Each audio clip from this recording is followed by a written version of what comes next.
for setting up this event and communicating with you all and the contacts. Also joining us is Roger Mills, who's Datacom IT's Recollect consultant. He'll be providing the vast majority of today's presentation. But also joining us is Bridget Banfield, who's the team leader of local studies and family history at Northern Beaches. And of course, she'll be presenting both their Recollect site and how they're using those QR codes to have the community interact with their Recollect or digital content. So we've got a large range of people who are joining in today's webinar. Some are existing clients, so you'll all be very familiar with Recollect already. Some prospective clients who have seen Recollect. So perhaps some of the content that Roger will be covering off will be already very familiar to you, but for the others, it'll be a good general introduction of the core features of Recollect, with of course Bridget's presentation being focused on what they're doing with their QR codes. So by way of background and the Recollect product itself, for those of you that aren't aware, Recollect was originally developed by a company in New Zealand, not dissimilar to Datacom IT, called New Zealand Micrographics. And it was developed out of a need for their clients that they were providing digitisation services for to share and share their digital content once it had been digitised. So Recollect was built around that purpose, but with a very strong community engagement factor to enable people to contribute content, to add tags, to update information in relation to the content was there. So really to get a community involvement and updates on the product. As a result of that, it became a very popular product. And of course, they expanded into Australia, I think with State Library of South Australia, perhaps being the first client to come on board. And since then, we now have around 60 odd clients using the Recollect product. And about 2 years ago, when the company was actually set up as a separate entity, as Recollect as a software as a service provider, Datacom IT came on board as the Australian sales and implementation specialist. Hence why we're here today to provide you with this look at Recollect and the QR codes. So it's perhaps a very good time now to hand over to Roger, but actually just before I do that, because we do have a large number of people in attendance today, and we would normally like to take questions whilst we're providing the presentation, but with a large number of people, if we can hold those to the end, and perhaps given that Bridget is only with us on this session, we'd like to focus on any questions that you have for Bridget and the QR codes and what they're doing with Recollect. And of course, we would more than welcome the opportunity for people that have further questions or require further insight into Recollect for us to host a private and personal demonstration of the product for you, where we can focus on your content and queries that you have. So in raising those questions, you should find on the right-hand side of your screen, you'll find the attendee list and your name, and there'll be a hand that you can raise. So if you do have a question when we get to the end, please click on that, and then we'll aim to get through all of those queries that you've got and answer those. So that's the introduction on Recollect. So it's a good time now to hand over to Roger, and Roger will walk you through the key features of Recollect. Over to you, Roger. Thanks so much, Richard. And as you were saying, we have quite a range of attendees, some of whom I know from client implementations that I've been part of. I'm the implementation manager for Recollect in Australia. And so what I thought I'd do was, as a way of kind of introducing the platform to those who haven't seen it before, just walk you through some of its features with projects that have really caught my eye in terms of how they demonstrate those core Recollect features in a range of different collections. So whether they be libraries or councils or archives or museums, I'll be stepping through each of those in a range of different contexts. So we'll start with an overview of how Recollect provides these sort of discoverability, access and engagement facilities with collections, before we have a brief look under the hood at how the metadata templates are configured. So look, the best way to think about Recollect really is that it's an online digital asset and collection management system as a unified platform. So It stores and manages all of your digital assets in a database, as well as functioning as a public presentation engagement solution. So it provides your patrons or your community or customers with a way to discover content through descriptive metadata and search engine optimization, which obviously means your collections are highly ranked in Google searches, provides access to information by being able to view lots of different types of content in one platform, with lots of tools to be able to download and pan and zoom into items on any connected internet device, and engagement with collections, most importantly, through functions that enable your users to be able to tag and comment on items and share their knowledge and discoveries with their peers, and to provide contributions to your collections through uploading their own content, which can be fully moderated as well. But basically creating a kind of a storehouse of community knowledge, if you like. Of course, the database aspect of it also allows you to manage your content into a workflow, as well as preserving archival material through the digital preservation module. So let's look at some of the basics before we kick off. It's hosted, Recollect's hosted in the cloud by Amazon Web Services. It has unlimited storage capacity, comes with a default of 500 gigabytes as an entry point. It's got all the tools you need to transcode audio-visual material, 3D OBJ files, video, has OCR transcription, with all the text in OCR layers immediately becoming searchable through the site. And of course, there's no limit on the amount of users, and provides tiered access privileges and control to content administrators to be able to moderate contributions, look at the reporting of site statistics and analytics, all with the ability to manage all of these things within a workflow. It's also got OAIS compliant digital preservation and a My Basket feature for any commerce functionality.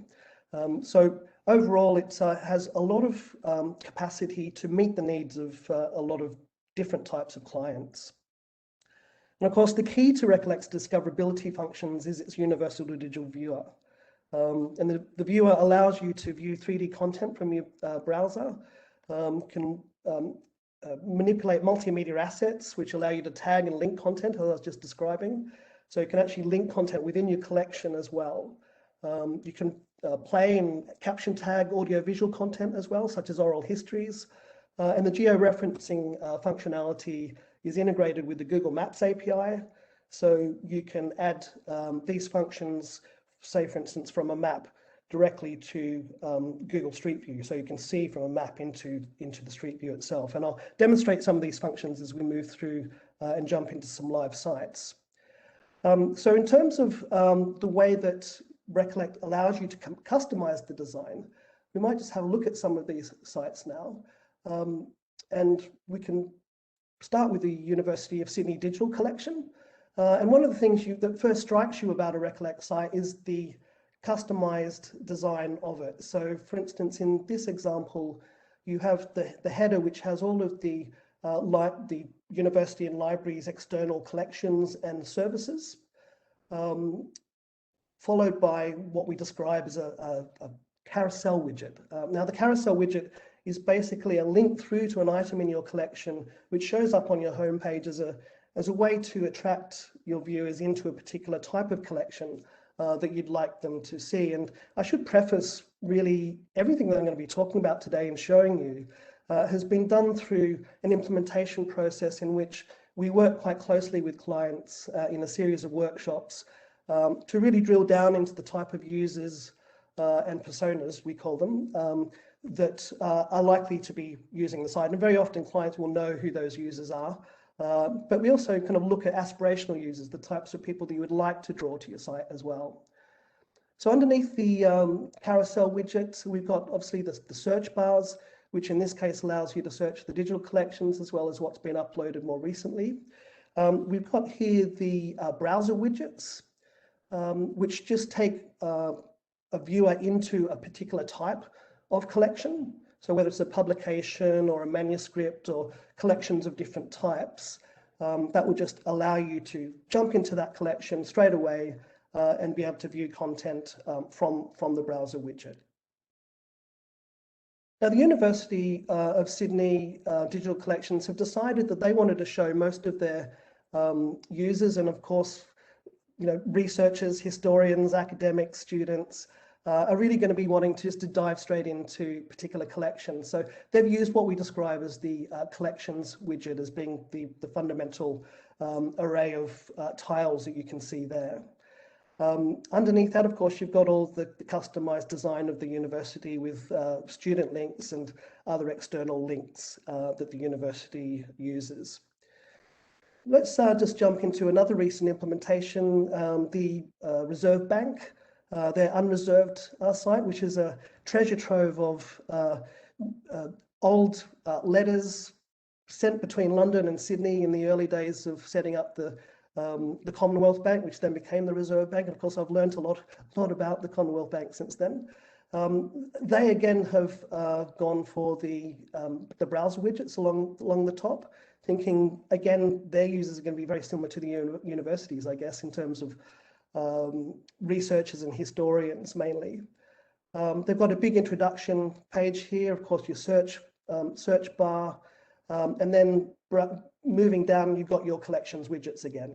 And for anyone who's interested in the development of Australian banking, the London letters are a fascinating series of items which just provide so much information on how Australia's early banking began.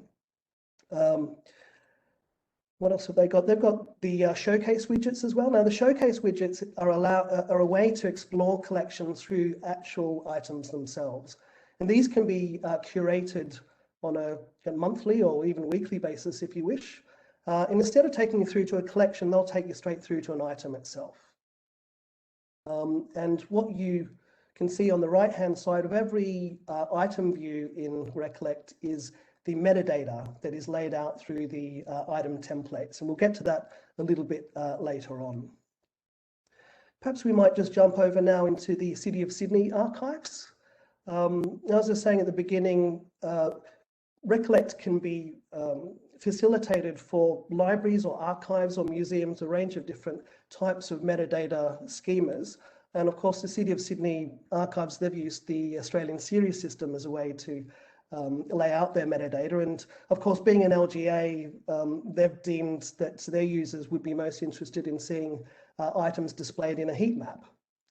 But of course, on the left-hand side, you can also see all the collection widgets, and they use their Recollect site not only as a way to archive and show their older documents and photographs, but also a way of archiving old DA approvals. So you've got things like your development and building plans, you've got assessment books, council proceedings, and all of the rest of it. So all of the things that a local council would really wish to build up into a collection. Let's just go back to the Reserve Bank here. We'll move it now over to the State Library of South Australia. You can see that the way they've laid out their site, they've got quite a largish carousel widget, and they've got customized collection widgets showing individual collections, but they've decided on quite a small selection of those and making those widgets much, much larger. And of course, you've also got your geo map here with your browser widgets underneath. Could move over to another recent implementation, which is the Moreton Bay Region Libraries, a smaller Queensland Council library site. They've decided to go for a mix of your showcase widgets and your browser widgets. And of course, on the left-hand side, you've got your main navigation menu, which allows people to browse any content they want at all, jump straight into a search. The My History function is great if you want to save a series of items that you might be researching. You can just favorite those items and they'll appear in your My History. They've got an e-commerce part of the site as well, which allows them to be able to sell books from the bookstore, and also the ability for clients to upload content as well, which is fully moderated too. Let's maybe jump over now to the Adelaide University's Adelaide Connect site, another university site that is largely designed for researchers and historians and academics. they've decided that the main feature are going to be the showcase widgets and the browser widgets. Again, quite a different layout to what you've seen in other sites, and it just speaks to how configurable Recollect actually is. Let's move over now to Heritage Noosa, which is another great site that we've just finished the implementation on. You'll start to see similarities between these sites, particularly with local councils and how they've deemed that their users wish to see and access content. But what I'd like to show you here, of course, is the tag cloud, and they thought that their users would be particularly interested in the tag cloud in terms of jumping into types and topics that might be relevant to that local area. Okie doke. Now, I'm going to take you through some of the functionalities in a little bit more detail now. And one of the ways that you access content in Recollect is through the image view display. Now, the image view display is a way of viewing content that gives you access to all of these tools on the left-hand side. And this is a particular favourite of mine with the State Library of South Australia with their City of Adelaide map. Now, this is quite an old map going back to the 1950s, but it's a good illustration of how the tools can actually work. So you can actually, fit to the full-size thumbnail, fit to screen, and so forth, fit to height. Now, you can see here, you can move this around, but of course you can't quite see all of the lot numbers and the street names. So what the 100% view allows you to do is just really zoom in quite closely. And when you zoom in at that 100%, you can really see in so much detail all of the lot numbers included with the little streets and places and alleyways as well. So really useful for old maps such as this. Of course, the other functionality here, of course, is the geo mapping, where you can jump straight from the map into the Google Street View, which will then allow you to use the API to jump into where that map is actually taken from in the CBD as it stands today.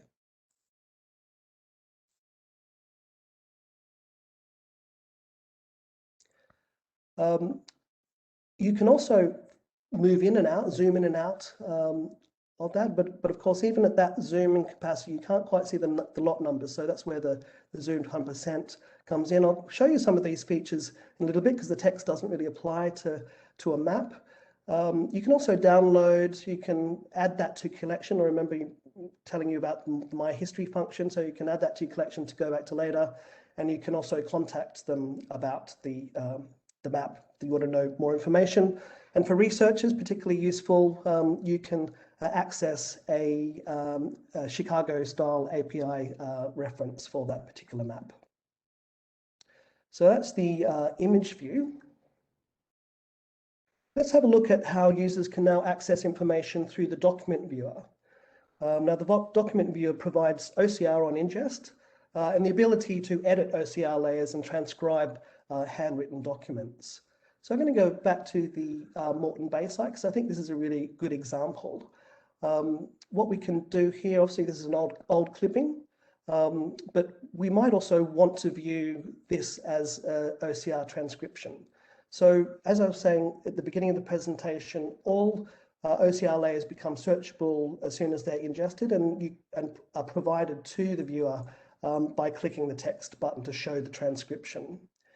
Now, in some cases, the transcription, particularly of old documents, might have unrequired characters.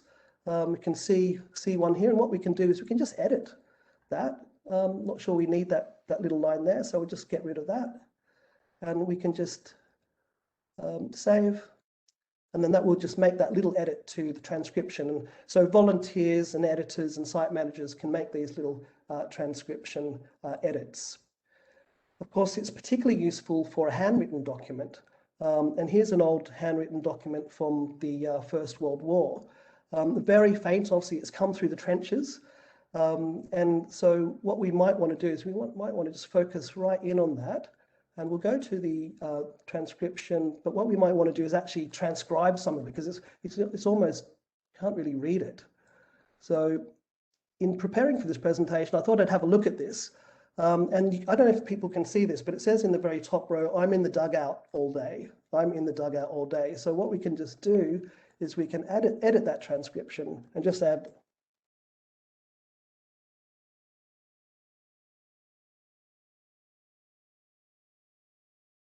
Oops. And then it's just a matter of saving and closing. And now that's essentially the first line of that very partial letter going back to the early 1900s. So it's a really good example of how the transcription editing can be a useful functionality for handwritten documents. So the Recollect platform also provides, as I was just describing, a variety of georeferencing functions. That just allows for cultural mapping of your collections. And these tools provide access to your collections using the Google Map display, as I've just demonstrated. And here's another example of it using the Our Story site. And so you can actually display item types in the map itself. So we just focus in here. Let's have a look at, I don't know, we'll choose this one here. And here we got the item type of where the SS Cooper docked at the Bongaree jetty. And of course, you can just jump straight into that Google Street View and look at that location today. You can look at the jetty once it's downloaded. You can really get a sense of where that boat docked, what it looks like today. And it's really, as I was saying before, it's about this kind of cultural mapping and in a way weaving together these stories around Recollect. It's one of the most important aspects of Recollect, is that kind of storytelling around your collections. Now, one of the other really cool functions, I think, is the ability to view three-dimensional objects from your browser. And this is a fascinating example that's been developed by the University of Newcastle's Living Histories site. And it all came about through the demolishing of the former Palais Royal at the Hunter Street Mall in Newcastle to make way for a KFC. And of course, every Australian city needs a KFC. And what they actually found was an Aboriginal Indigenous burial site. And so they stopped the work at that stage and went into an excavation of the burial site and found all of these implements. And of course, you can really look at these implements in a lot of detail, but also the 3D modeling allows you to be able to view those objects in 3 dimensions from your browser. That's without any third-party software having to be downloaded. So really useful, for instance, for researchers who might be interested in some of the contours and texture of an implement like this, but it can also be applied to architectural plans and the insides of buildings in a range of different contexts. And of course, one of the other interesting features here was they worked with the computer sciences department and actually used the Oculus Rift headset to allow people to engage with the collection and rocks and implements within the collection where they could actually pick them up and feel like they were handling them in three dimensions. So Recollect configures all of the item types as I've been describing, linking, georeferencing, latitude and longitude points with item types and information item types, using what we describe as the linked data model, which basically connects content with collection items and digital assets. And so it's just a way of people being able to view items such as an oral history that then might have a link to an event, which that event is obviously going to be in a location.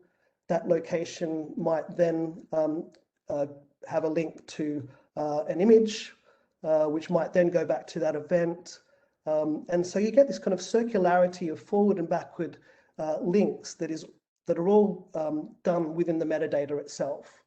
And it's one of the key features of Recollect, being able to weave together stories, as I was saying before, to almost as someone was saying, I've just gone down a rabbit warren just looking at one of our client sites, and you really know you've won. You've really won when someone has started somewhere and then finished somewhere quite different, but having found out all of this information. And this is a really good example of this with the State Library of South Australia with Cedric Ernest Howell, who was one of the first airmen to attempt the flight between England and Australia. And what it has is all of these, obviously these links to the metadata on the right-hand side, but there's a pamphlet that was written by his father after his plane mysteriously disappeared over Corfu. He challenged some of the other race participants, saying that they changed the date to discourage his son from flying in it at the time. There's letters from the Minister of Defence sort of saying, well, we're not going to do an inquiry into it. And so you basically pull together this whole story around Cedric Howell and how that story unfolded during that period of time. And one of the other features that the State Library of South Australia has done is taken this first England-Australia flight and mapped it out on a timeline. And the timeline is a really good way to illustrate time-based items that you'd like to display in a way that is really engaging for your viewers. So you can create a timeline that you can jump between items on a timeline. Once you've got to a particular area of that timeline, you can jump straight into that item and see that item view. And again, you've got all that metadata on the right-hand side. So you might want to go to the event itself and find out more about the actual arrival of that first England-Australia flight. You might want to know a little bit more about Sir Ross Smith, who was one of the successful aviators in that. You might want to go to the South Australian Aviation Museum and find out more about that. There's obviously a broken link there. But it all illustrates how timelines can really enhance your collections in a time-based fashion. And it's really about engagement here, after all. It's about how you draw your patrons or customers or clients into engaging with your collections in unique and interactive ways. And this is another example.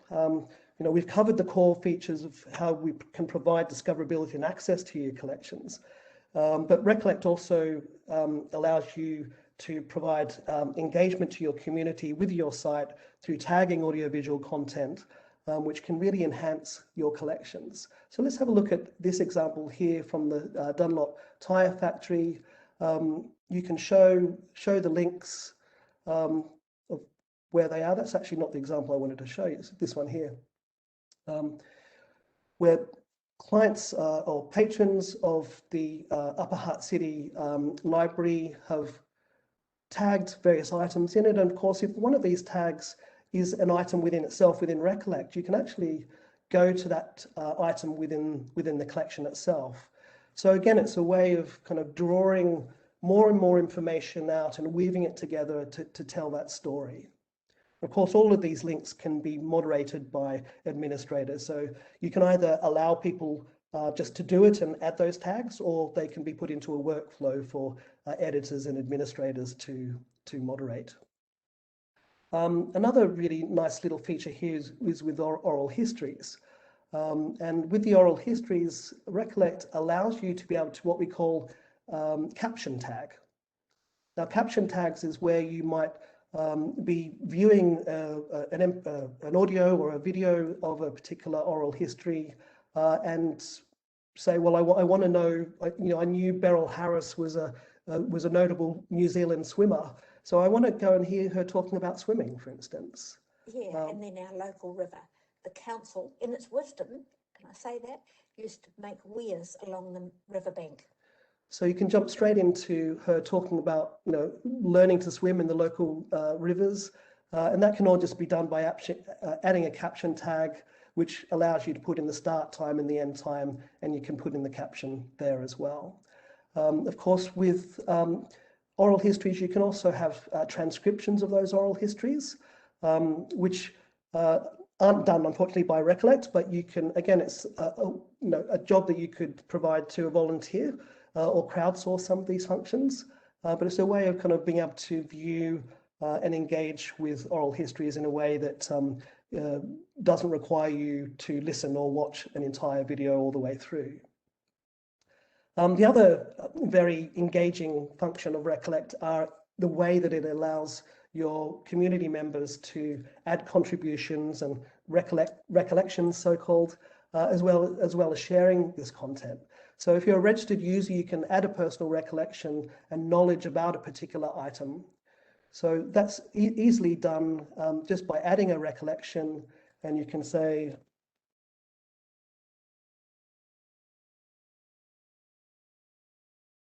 and you can just add it to your story, and then that will be either added to the site if that's how the site administrators have configured it, or it will just go straight through to be moderated by a site administrator who will then decide on whether that comment is left on the site.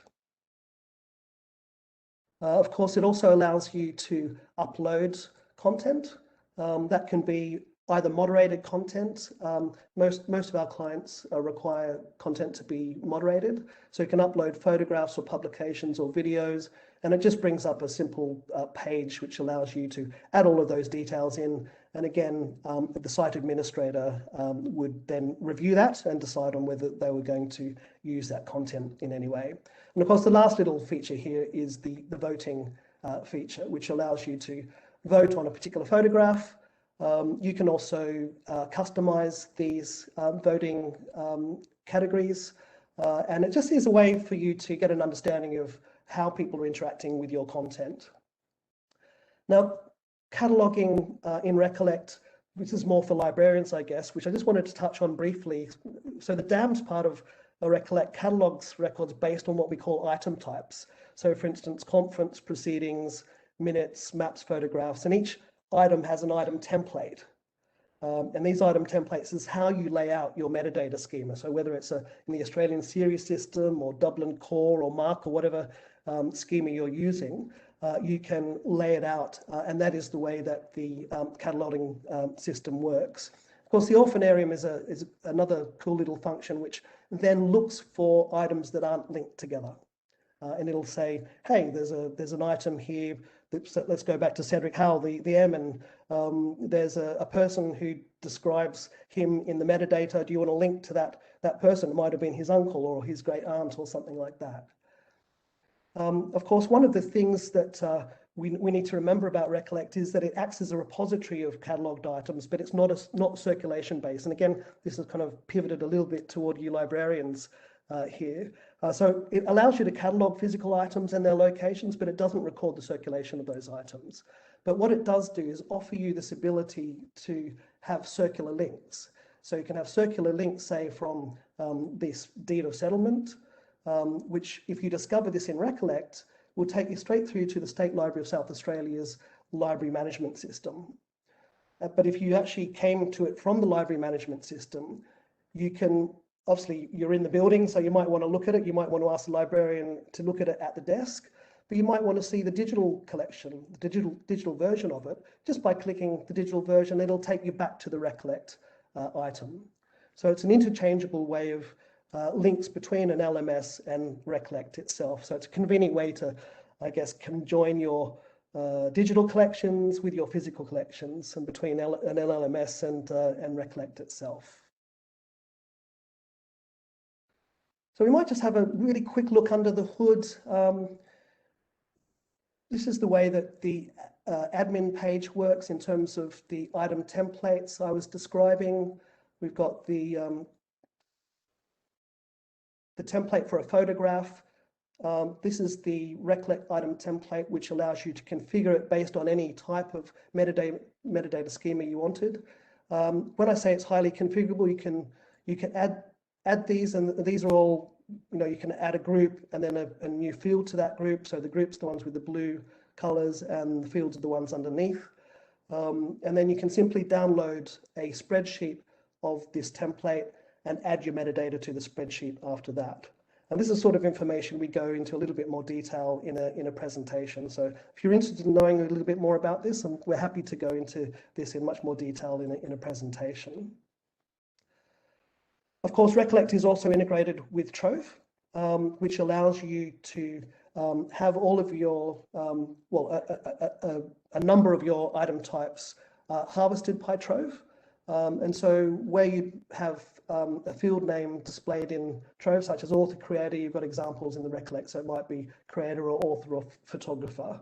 And as to show you an example of this, you've got here we have in the Trove page itself, and we just go to the read function, and this takes you straight back. So it gives you a bit of information about this item in Trove, so really useful for researchers, and then you can just go straight back to the Recollect item itself. And so Recollect's completely configurable with Trove in this way. So this kind of brings me to the close. Hope you found this really useful. Look, Recollect is really, as I was saying, it's a unified digital asset and collection management system with the e-commerce part of it, so it supports business activities. It's really flexible and scalable, so you can think about not only what you're doing now, but into the future. It's a state-of-art software which will grow and develop over time, and they always welcome suggestions for the roadmap in terms of how we can improve and grow the platform itself. So look, if you'd like to book a presentation or a consultant, feel free to contact either Richard, who introduced us today, or myself, and we'd be more than happy to arrange a presentation for you. Now, what I'd like to do now is hand you over to Bridget Banfield, who's been waiting very patiently in the wings. It's really my pleasure to introduce Bridget, because not only I used to work for Northern Beaches in a previous life, and that's how I actually know Bridget, but she's volunteered herself today to come and talk with us about how they're using Recollect and how some of these functions are useful to think about, but more or less, as Richard introduced in the beginning, how they're using QR codes. So I'll hand it over to you, Bridget. So big round of a virtual applause to you, and take it away, Bridget.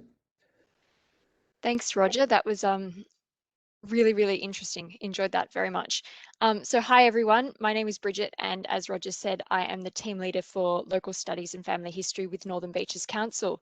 And my talk today is going to be on QR codes connecting the Northern Beaches community to History Hub. So this presentation will provide a very brief overview as to why QR codes have been the ideal marketing tool over the past year. So just to give you a very brief overview to History Hub. History Hub is our online source to the Northern Beaches Local Studies collection, and it launched on the 7th of September 2020. And for those who don't know, the Northern Beaches Council amalgamated in 2016 from the former Manly, Pittwater and Warringah councils.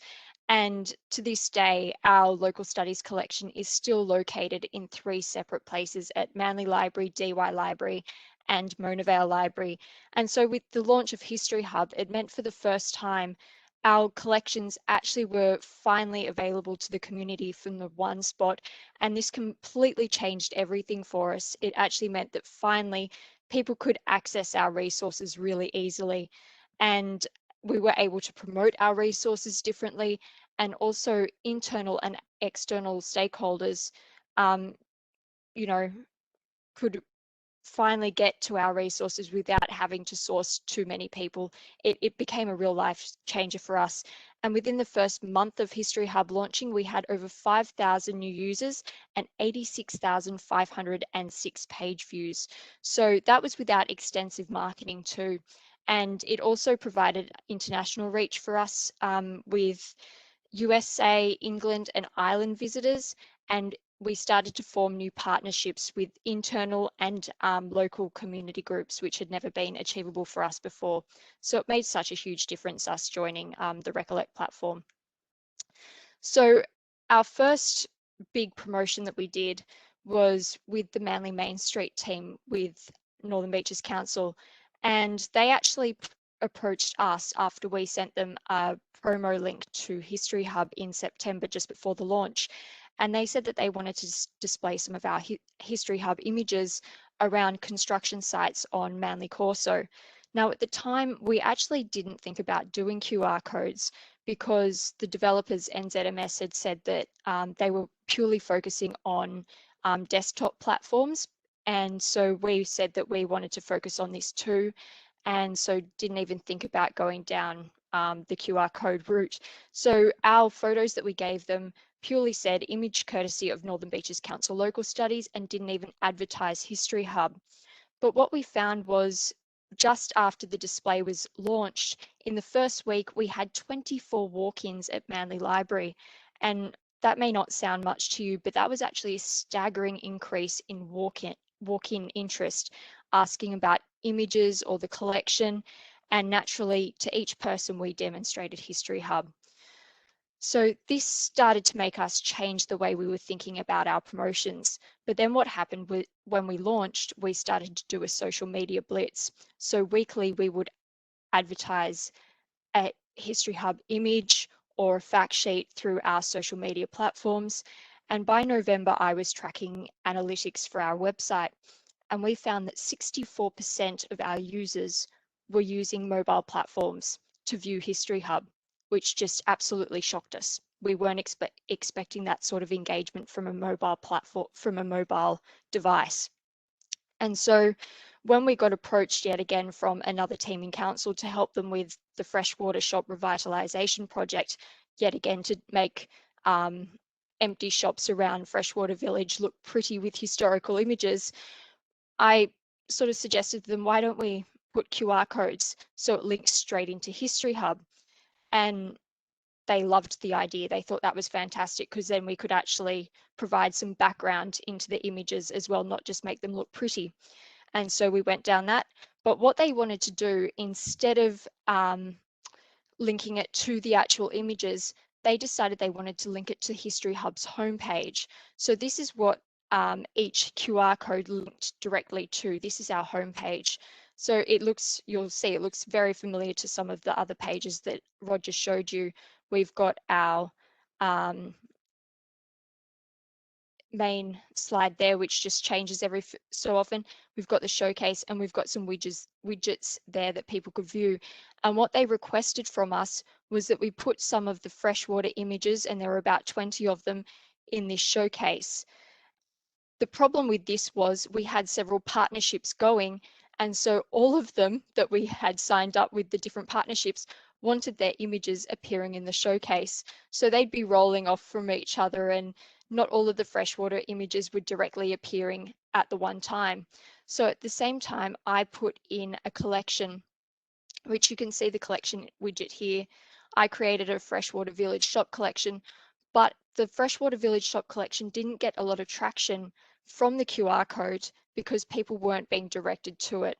So people were visiting the site, but it wasn't really doing the intention that we'd set out to, because it was just doing, here's the website, but they weren't learning a lot about the images. But it was still a good learning curve for us, and it was very user-friendly, and it proved that we could actually modify our marketing platform for the future. So we decided to keep trying this again, and the perfect opportunity came when, let me just go back to the presentation.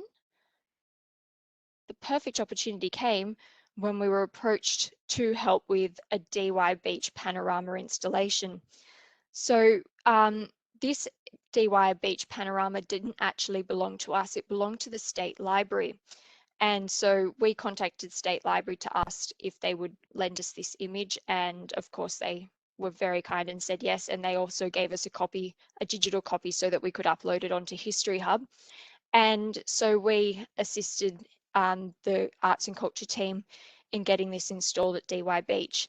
And then what we offered them was to create an actual collection, which has been set up on History Hub on this page here, so that when the people QR code at DY Beach, it goes straight to this page rather than to the main page of History Hub. So what we created for this particular collection was we supplied them with the actual digitized version of the panorama, plus all of these little snapshots of the panorama that we originally had. They're just a version of the honor roll that appears in the panorama, images of the beach and surrounding area. And we've also written out a fact sheet which supplies historical information of all of the places that appear and the photos, so they can have a really, really good read about the 1920s at DY Beach, which we thought they would find really fascinating. The great thing about this, oops, sorry, wrong page.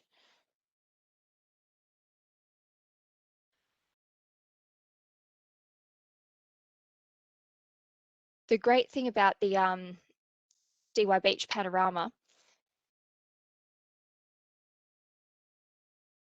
is that when you click on it, it's not actually, you know, it's a panorama, so it appears quite small. So as Roger was mentioning, having it digitized, we can use some of the features to really enhance the image. And I've already loaded it here, but this is the 100% zoom, viewing it in the for the panorama. So that's the memorial there, which dressing sheds, which have been scribbled out, not by us. That was done in a long time ago. So the detail that people can get on this panorama from History Hub or Recollect that they wouldn't even be able to see when they go and visit the panorama in person is just absolutely fantastic. So the result of us having created this collection and supplying the QR code to the public it's just had a phenomenal response. So the landing page between the 19th of March, which was when the QR code in the panorama was launched to the public, and the 1st of May, the panorama QR landing page has had 1,526 sessions and 1,069 users visited the page through the QR code, and it was the #1 landing page for History Hub during this time, which says a lot about the QR code use, which is just absolutely incredible. And it's said to us, like, it's definitely spoken to us about how marketing through QR codes is a success going forwards. So I just want to sort of reiterate that QR codes is very much the way for us to go going forwards. We weren't able to, because of COVID, obviously, to do roadshows, and we haven't been able to fulfill most of our intended marketing campaigns. We've also watched other library programs team having to reshape their marketing strategies and their intended programs. And here we are, we've put up QR codes in busy marketplaces, streets, DY beaches, and we've watched people walk past them QR code and they've gone straight into our application. In the future, we're looking at being able to set up QR codes with posters and being able to change the advertising or the collection that we do on History Hub, and being able to you know, do different strategies and advertising in History Hub to interest people, depending on, it could be the time of year or a special program that's about to happen, and really use our platform to advertise going forward. And I can see, because of COVID, that QR codes are not going to go away anytime soon. And so it's going to be the perfect marketing tool for a long time to come. So thank you. Awesome. Thank you very much, Bridget, for that overview on what you've done with QR codes. That's yeah, fantastic. And I'm sure all of our attendees at today's session have really enjoyed that as well. So thank you very much. Thank you.